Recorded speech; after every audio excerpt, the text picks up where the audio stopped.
On the morning of August 1st, 1966, shots ring out from the observation deck of the clock tower on the University of Texas campus. It marks the infamous beginning of the modern era of mass shootings in America.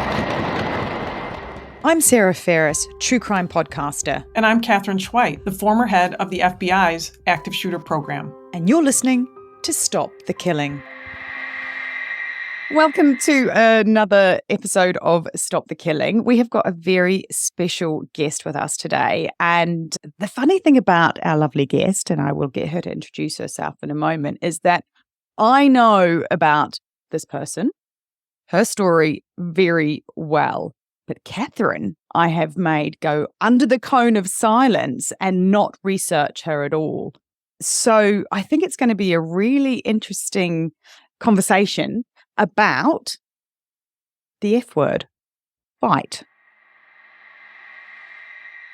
So I'm Terra Newell. I'm a survivor from Dirty John Meehan, who was my stepdad that my mom married, not knowing he was a psychopath. And unfortunately, he ended up coming after me in a parking garage and trying to kill me or unalive me.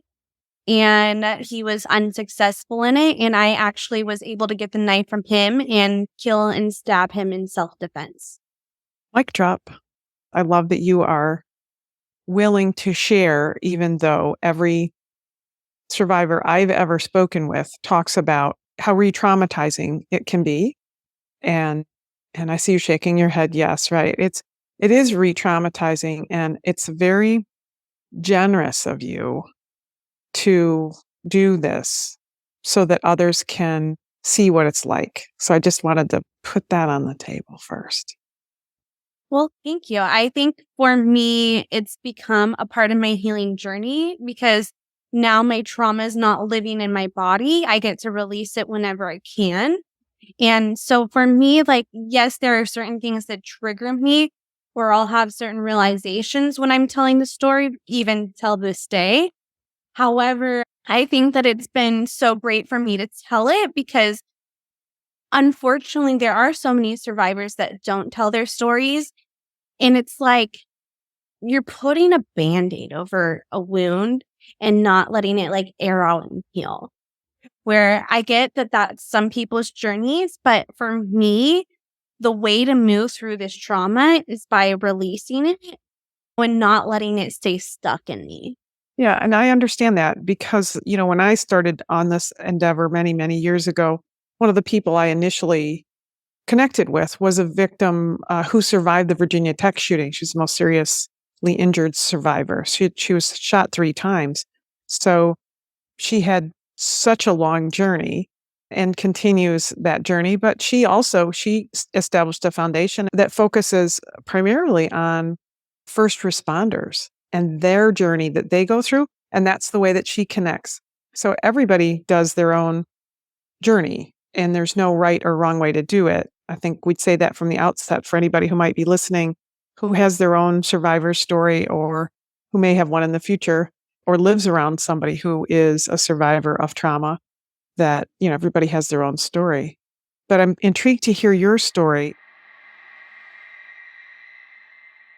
So really, I guess what I want to ask you first is, you were living where when your mom met? I'm just going to call this guy John. Yes, his name was John. Yes. I was living in Vegas at the time when my mom met John. And I actually went back to California to meet him to help her move. And that's when I first initially met him. And the only things I heard about him was from my sister. But my sister is very judgmental of the guys that my mom dates. For, good reasons. But, it's that constant cycle of I don't like him. I don't like him. I don't like him. So my mom was thinking this was just another guy that my sister didn't like. So other people had been around him and your mom, right? Do you remember the first time you met him? Yeah. So my sister met him the first night that they went on the date. And then she didn't like him from the moment she met him. And then I met him 2 months into the relationship, when my mom was actually moving to a house on Balboa Island to get away from my sister and create boundaries, which is good in a sense if you're not dating a psychopath. Yeah. Well said. Right. There's that. Right. That's probably should go on a bumper sticker. Yes. Yeah. So I'm living in Vegas. I come down to Newport to meet my mom and to help her move. And that's when I first initially meet him, is when he's moving a mattress on the truck. And I know it's him because her truck says Ambrosia. And so I was like, okay, that must be him. And then my boyfriend at the time went to help him move the mattress and get it on the car.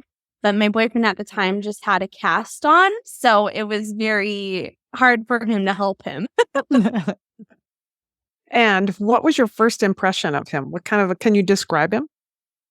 So he was kind of like, he looked like that day where he was kind of like working out, workout attire, average like white male, kind of like quarterback looking like, he would have been on like the football team, one of the popular guys, like just that kind of vibe.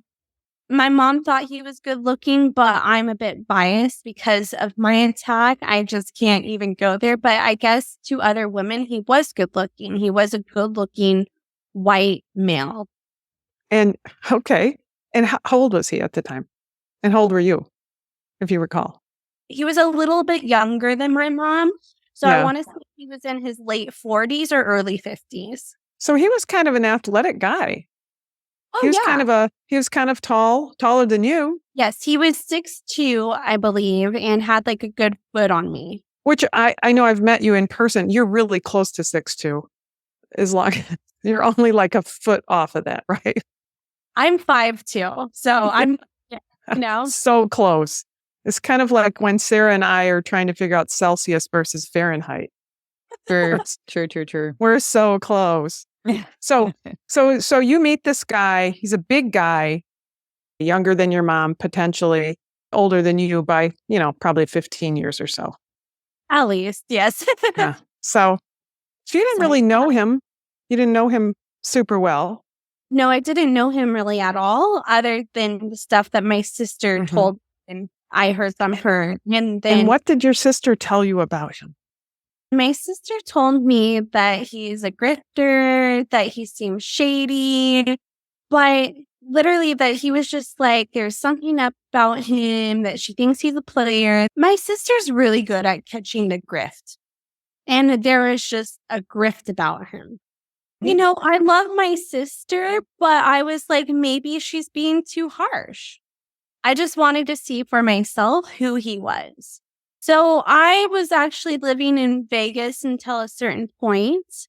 And then my boyfriend and I broke up. And that's actually when John and my mom came because they were in Vegas. And John waited in the car for my mom to help me like pack up stuff. And John was also texting my mom being like, you need to hurry up. And I'm like bawling my eyes out, losing my first love of my life and having to pack up this full house on my own. And she has to leave and go attend to John because John put a lot of rules with her. John wanted control over everything and John didn't want her to be with us for a certain amount of time. Abusers, those of you listening who are dealing with that, right? The first thing an abuser does is separate a person from their family and friends. That way they lose the ability to have somebody to go to, which is so sad.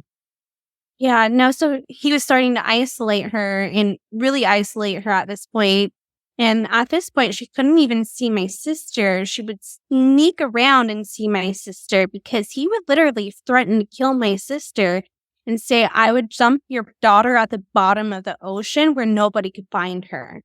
And so What? That's so intense. He would what? When was that happening in this?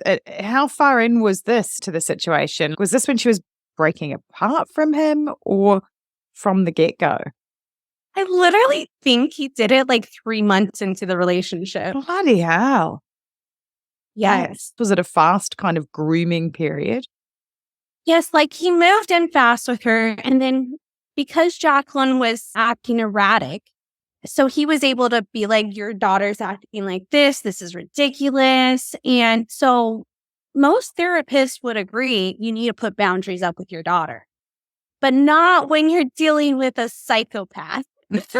I love that. That's going to be the line. But not when you're dealing with a psychopath. How many things can we put before that sentence? So you are moving out and you're bawling your eyes out, and your mom is getting text messages from John saying, get out here, come on, you're taking too long, come to the car. And she goes out to the car to appease him. And this is just part of the pattern, it sounds like. And I just knew because I was with this guy. We weren't together, but there was like no way he could be with someone else because he spends so much time with me. But these type of perpetrators just find a way. Their whole life is just about like making people miserable. So I had that experience with him, and he actually hit me with a car. So I kind of saw that, like, okay, my mom's kind of in the same scenario with this guy, but she's more into it. Like, she's married to him. Well, and we didn't find out she was married to him until we hired a private investigator. Wait. Okay, wait. Back up. There's a lot in there. Wait a minute. Yeah, there's a lot in that sense. Did you know your mom was married at the time? We didn't know she was married at all. Did the private investigator tell you? Yes. It really did suck because when we got that news, we realized, like, it's not going to be that easy to get her out of this now. Yeah, she's in. Yeah. That's his way of snagging her in early. So she got together with him like September 2014. Then we hired the private investigator a couple months later. Then she leaves him March 7th, 2015. And then gets back together with him a couple months later. And then leaves him again on March 7th, 2016. And oh my gosh. So how did you get her to leave him the first time? Or the second time? Private investigator, but unfortunately, John was able to weasel his way back in and bring my mom to different lawyers. And these lawyers told her that what we found was different John Mahans, and that we were not correct in our findings. And it's crazy too, because John would get lawyers disbarred. And so he had so many lawyers under his like palm. Whenever something didn't go his way with the lawyer, he would get them disbarred. And he went to law school. He didn't like graduate or anything, but he knew the law and he knew the system. And same with even being like a nurse and stuff. Like, he worked that system where he sold drugs. And I think part of the story, the piece that we might be missing, is also that he had actually served time in prison, hadn't he, before he met your mother? Is that right? Oh, yes. But that's why he didn't have his nursing license at the time. He did go to school and have his nursing certificate and everything. And that's actually what I found. Like, the day before Thanksgiving, I actually saw a box with all his stuff. And then I confronted my mom about it. And on top of that box was a nursing certificate. But I don't know the medical field. So I'm thinking, oh, he's a doctor and nurse anesthesiologist. And he's also a nurse. Because that's what he told your mother, right? That he was a doctor. Yes, and that he was an anesthesiologist. So for him, that was a red flag for me to see it, but I didn't connect the dots. Yeah. So you were probably on his radar when you didn't even know it. 100%. Like, and then I was having questions about him where I was like, why is he using all my mom's cars? Where's his cars? Isn't he a doctor? Doesn't he have cars? Doesn't he have a nice job? And this is when the story came out that all his cars, like 3 or 2 cars, got stolen. And then he had a motorcycle that got stolen also in the desert. And he was waiting for the insurance claim. And I was like, that's weird for them to take so long about this. Like, they would at least like give you a loaner car or something up front, especially if so much of this got stolen. When you're asking those questions and you're kind of like going, oh, that's a bit weird, but still not thinking this guy was as bad as he actually was. Like, yeah. I was thinking this guy was a loser more so, opposed to a psychopath. Right. Yeah. Yeah. Top 5 things before we get to that day. Top 5 things that you think right off, now that one of them could have been a good red flag. Well, the love bombing one. Whenever I hear my girlfriends dating a guy, going on lavish trips or anything, and it's right away, I'm like, you're getting love bombed, girl. They usually come back and like 2 weeks later, 3 weeks later, a month later, they're like, Tara, you were so right. I just couldn't hear it in the moment.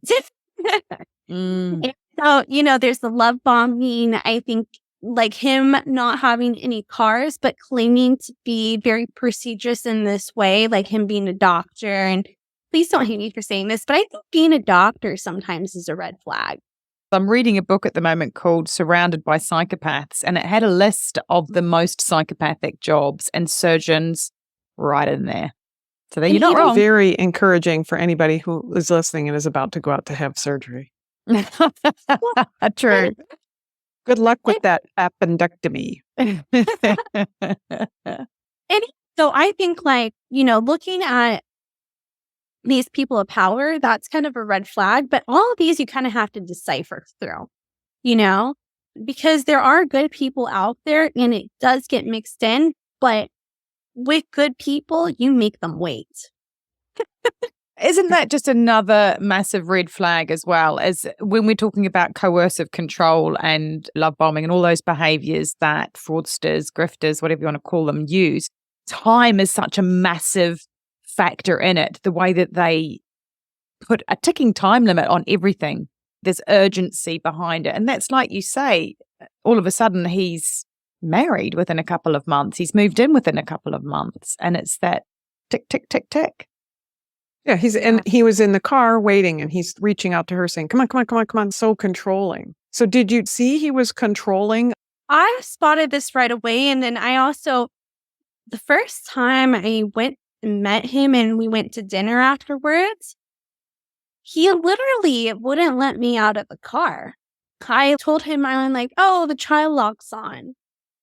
And then I told him one more time, a bit louder, thinking he didn't hear me. He literally got out of the car and went upstairs, and me and my friends were left in the back. And I texted, like, we're locked in the car. And I honestly was probably being a bit dramatic because I was just like, this is so fucking weird. Yeah. But we're in the back of the car. You need to come let us down. But it was like, yeah, what a passive aggressive guy. I did read in that book, again, Surrounded by Psychopaths, can't remember the author, but one of the things that really stuck with me is, sometimes we always try and work out what a psychopath's motivation is.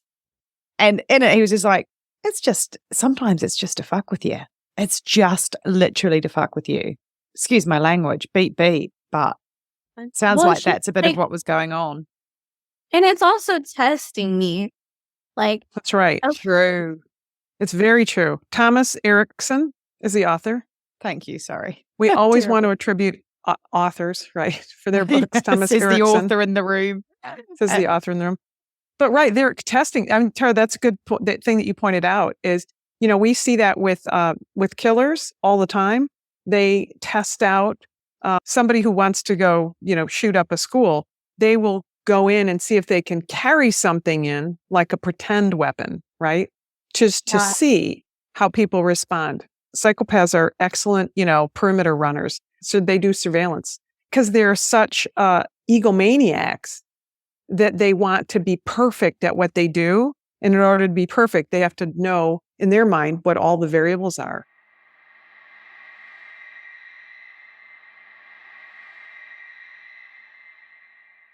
So you have this guy that is kooky from the beginning.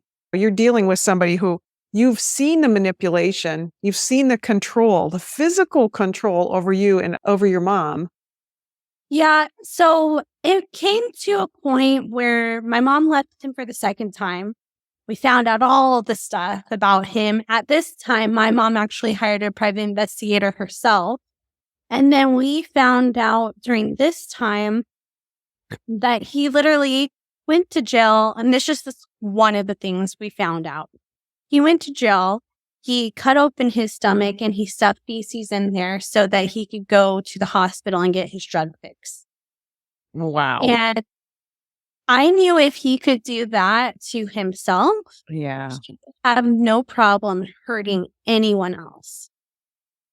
And that's when it clicked to me. And it's crazy too, because when I was living in Newport right before my attack, I would go stay with my ex-boyfriend sometimes just because I felt fear. And I wrote my ex a letter being like, the dog is yours if anything happens to me. I wrote out a will because I had feelings that this was going to happen.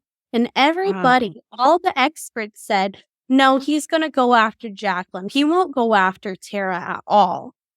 And, he did test my sister one of the nights the night before. He actually showed up at the Carlisle's, which was my mom's apartment with my sister. But it was very heavily security there and there was gates. And then my sister saw him with her guy friend. And here's the thing, John was not down for confrontation if there was another male there. He just didn't like to fight with another male, but he loved to have the control over females, right? And I wonder if that has anything to do with like his childhood or his dad or anything. Or even just like his brother, because he sent his brother drugs that he overdosed on and killed himself with. Well, I don't think it was intentional, but like that's how he died. It was from the drugs that John sent him. So I think there was a weird May I just say, wow. Yeah, that's you just dropping bombs like they are, I don't know like we're walking through a landmine in Vietnam. Exactly. Jeepers. John was a very interesting person in the sense where everything he did was not appropriate or right. He was a little kid growing up at like the casinos, literally dumping cigarettes into the trash for the ashtrays. And that's like his childhood, part of his childhood. And then I also found out through his sisters that he beat up his sister so badly on her 16th birthday or something, one of her birthdays. And it was just, he didn't want to see her get the attention or the control or anything, So his issues with women started early on. Yeah. Interesting and sad. Yeah. So it's all about controlling women and it's all about abusing women, pretty typical domestic abuse. And you combine that with the grifting. He found a way to use women financially in order to get what he wanted. At the same time, hating them, I guess. It's weird too, because sometimes the grifters, they'll have different relationships with all the women. Like they'll all use them in a sense, but some women will be like more so their confidant.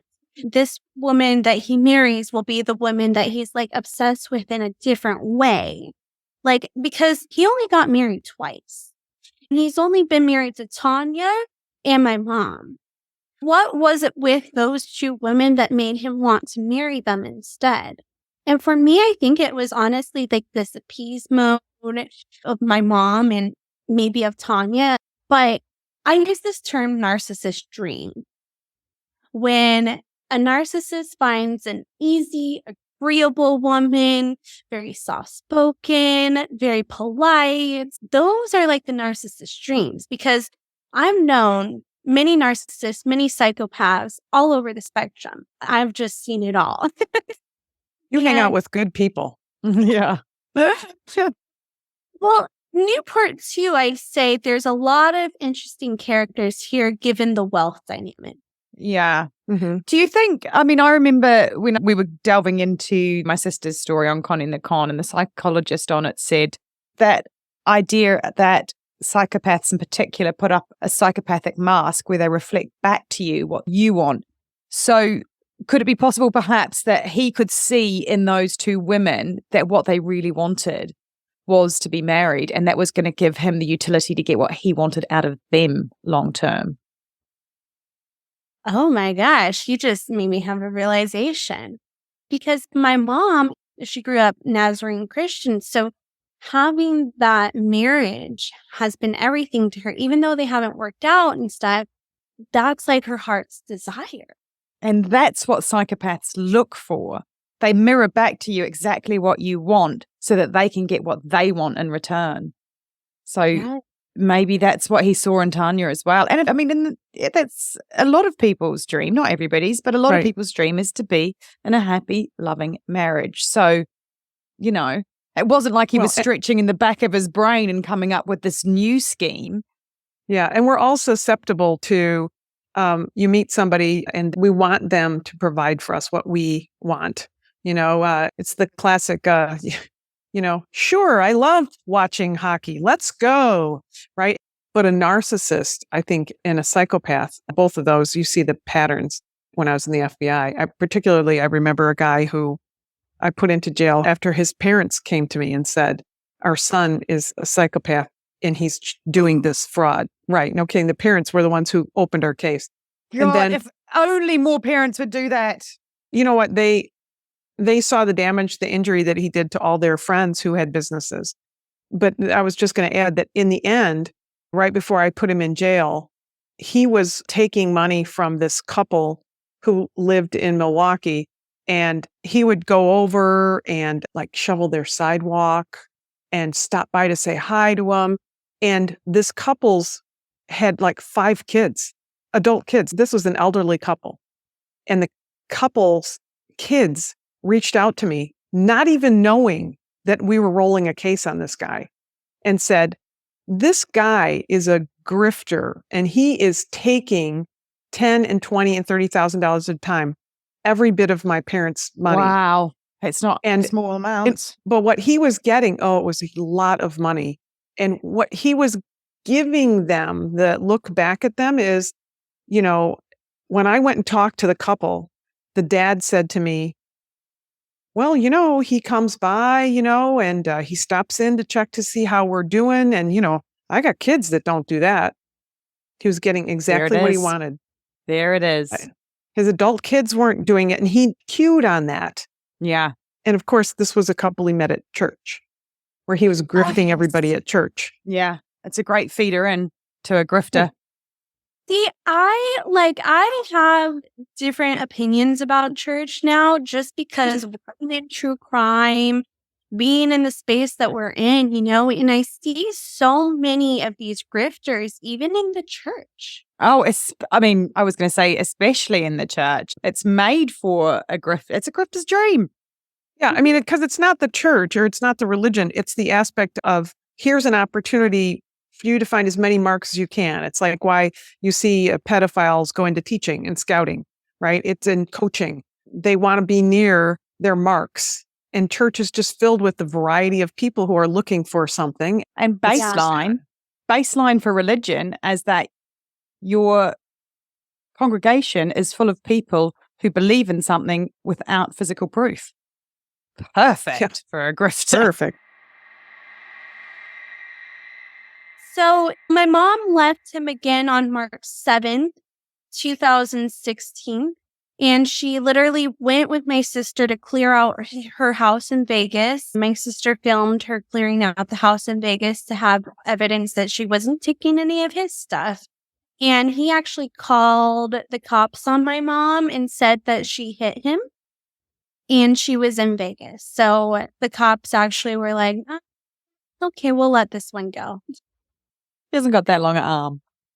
Yeah, and because she also showed proof that she was in Vegas too. And then afterwards, he started stalking us during that time. And this was in California, right? Yes, but he would leave. So they had a house in Vegas. California and Vegas are not 20 yards from each other. Yes. No, it's like a 4.5-hour drive. And so he would come here, stalk us, get information on us. And it was weird because I would always feel like I'm being watched. I was like, where is that person? And creepy. So what happened in that week before, Tara? So I had his dog. The dog got loose in Vegas, and we waited a few days for him to get the dog because we don't want to poke the bear. And he ended up leaving the dog there, and they were like, okay, we're going to go get the dog because that's not fair, the dog being the pound. And it was probably like a couple weeks beforehand that I got the dog. And I was just sharing custody with my mom because I worked at a dog Hey, kennel. what kind of dog? It's an English cream golden retriever. And Aw, pretty. such a sweetheart, so great. But I have a mini Aussie and I'm a small girl. I don't need like 100-pound dog. Yeah, sure. Um, So you're but sharing custody of the dog for a couple of weeks before this incident occurs. Yes. And then I actually go on a hike with the dog and Cash. That was my dog that passed away. And I met these two Rhodesian Ridgebacks on the trail. And then the day after, on the 19th, August 19th, I had a call. And this person called and made an appointment for two Rhodesian Ridgebacks to get groomed. And this person was asking me about my schedule. And usually I get information about the person, their number, their name, everything. It was during feeding time. And so the dogs were barking at me. And I just wanted to get this person off the phone. So I didn't get the information that I normally get. I know now it was John on the phone But he had because to have been following you in order to know that you saw those two dogs. yes. So that's why I knew that he was stalking me and following me. And that like confirmed everything afterwards. But I literally went to work the next day and those dogs were a no-show. So that messed up my schedule actually. And so I went home to get ready at lunchtime and I came back early so that I could leave early. And I finished up, fed all the dogs, let them out and everything. And then I left around 5 and I arrive at my place. The gate's actually broken. And I look over and I see a guy fiddling with a tire iron in his trunk. My dog immediately starts barking aggressively at him. I tell my dog to knock it off because I thought it was just a homeless guy. And I pull into my space. I get out of my car, I grab my dog, and that's when John grabbed me by the waist, looked me in the eyes, and said, "Do you remember me?"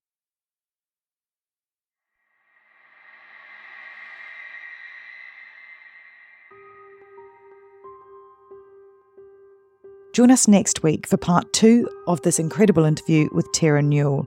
Or if you're an Apple subscriber or Patreon, part 2 is available now.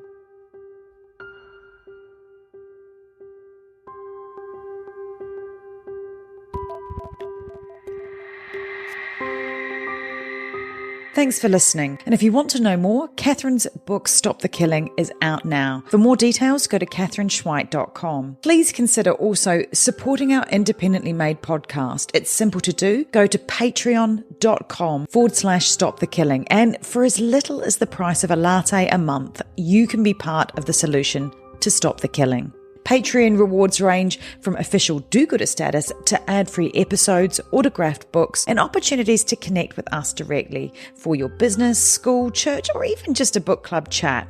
But just knowing that you are part of a movement that has the power to make your community safer, well, that's got to taste better than a skinny cappuccino any day. So please head to patreon.com/Stop the Killing now and polish off your do-gooder halo and make sure to include your name so we can give you a shout out. This podcast is a community podcast production. That's con with an N. If you want more content, then head over to Community Podcast at Instagram, where you'll find trailers on more binge-worthy true crime, like the award-winning podcast Conning the Con. And check out our show notes for all the links mentioned.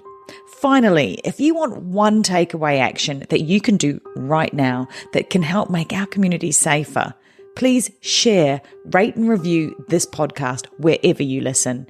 Everybody needs to know that they hold the keys to see something and say something. Together, we can stop the killing. It's one of those things you hope never happens, but you better train for it because it will happen, and it will happen in places you wouldn't expect. Be ready for it.